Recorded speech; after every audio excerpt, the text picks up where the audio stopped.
Arsenal need a striker, is all we've heard all the time. So therefore, who are they? So therefore, they're signing another midfield player. It's quite. Look, he's a good player. We're talking about Christian Nørgaard here. Back page of the Sun again this morning. Great story from Jack Rosser. £9 million for Christian Nørgaard, which to me is a bit of a snip. It'll be a great deal. Obviously, why are they doing this, Steve? Well, as Jack writes, they've already lost Jorginho, who's been playing in the Club World Cup, and Thomas Partey likely to go as well. So we know that they're going to get Zubimendi across the line eventually, around about the £50 million mark, 51, I think, for the 26-year-old. And so Arteta, it is a running joke. We need strikers, and we're signing more midfielders. And don't forget, if they do get a striker, Kai Havertz can play in midfield as well. Yeah. I don't think you say it's a joke. I don't think Arsenal fans are laughing anymore. No. Well, maybe it's everyone laughing at them, but that's okay, isn't it, for now? I'm sure they'll prove us all wrong this year, and then it'll be gloaty Arsenal as we go through. But they'll get a striker. They will get a striker in this window. But yeah, this is a good. I think this is a good deal. He's only on £40,000 a week at Brentford. Only. Yeah. But, he's struggling to get by on 40 grand a week. But let's be honest, move to Arsenal from Brentford. Great move for a player like that. I was shocked at his age. He's 31, which I didn't realise. But proven Premier League player, be a really good squad player for Arsenal when you've got lots of games this season. 2 years left on his deal though, £9 million. Brentford fans talk about him in the most glowing of terms. So £9 million, like you say, seems like a good deal. Just quickly, we've said there, Thomas Partey looks like he's going. That seems to change week to week, day to day, month to month. We write again in the paper this morning, Mikel Arteta has been badgering the Arsenal hierarchy to extend Partey's deal. Partey's valuation of his importance in that team based on last season's performances. To be fair, he's sort of gunning for a contract that makes him one of the highest earners at the club. Arsenal Chiefs are a little bit reticent at the moment to do that. Obviously, the interest in Saudi kind of never goes away. I was listening to the radio on the way in this morning, our News UK colleagues at TalkSport, and Harry Symeou, it was, very respected Arsenal broadcaster, was quite furious about the situation. He said, particularly if Partey leaves, but Norgaard, very good player, he said, these are his words, Arsenal are in a worse position, particularly in midfield this season, and if they don't get a striker over the line, than they were last season when they fell short again. I know it feels like a good deal, but where do you make of where it leaves Arsenal? I'm not sure they're in a worse position.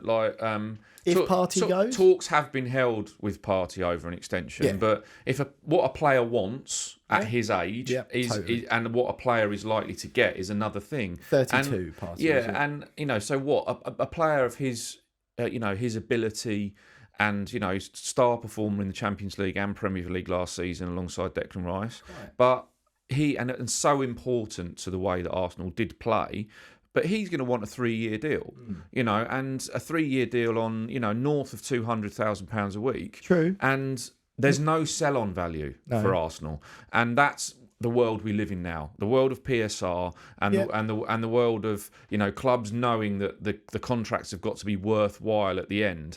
So look, it is a tricky one, but it does strike me that Partey and Norgaard are quite different, so we really shouldn't compare them that closely. I would think Norgaard is sort of there to take a bit of pressure off Odegaard and Rice in the more ball playing positions.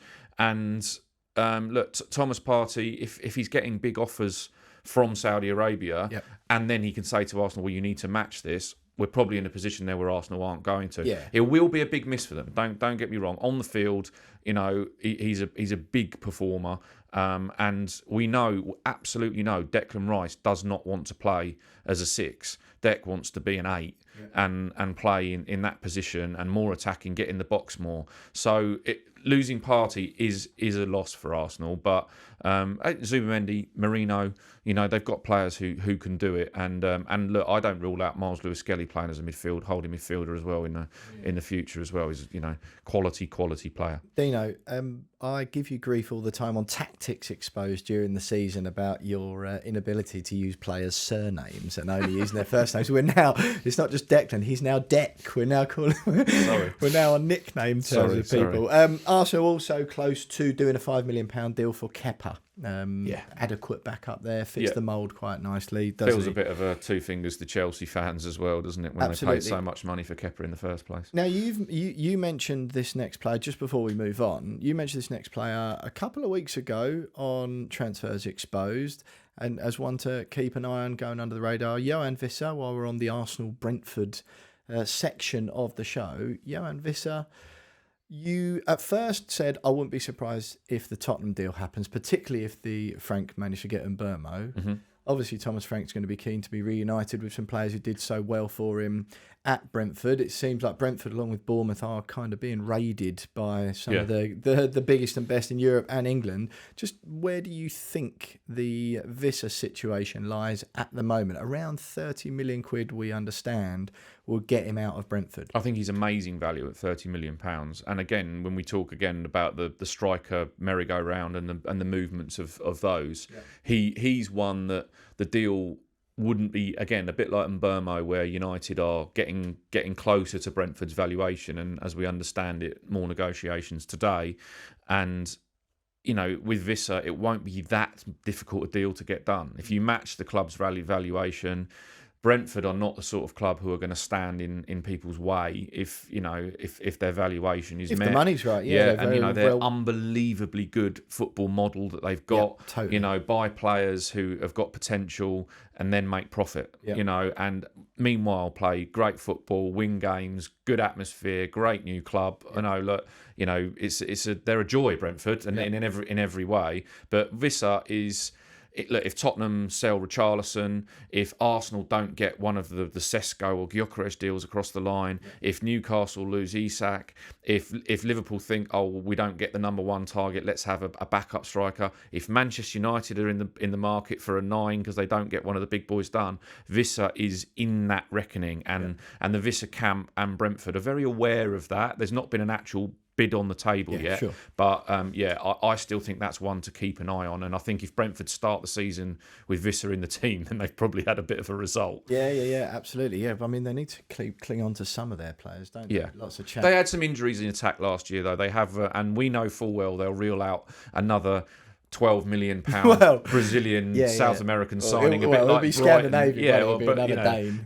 Who then kicks off the Keith Andrews road model, and then they'll be away again, and in 12 months' time we'll be talking about him going somewhere for 50+ million.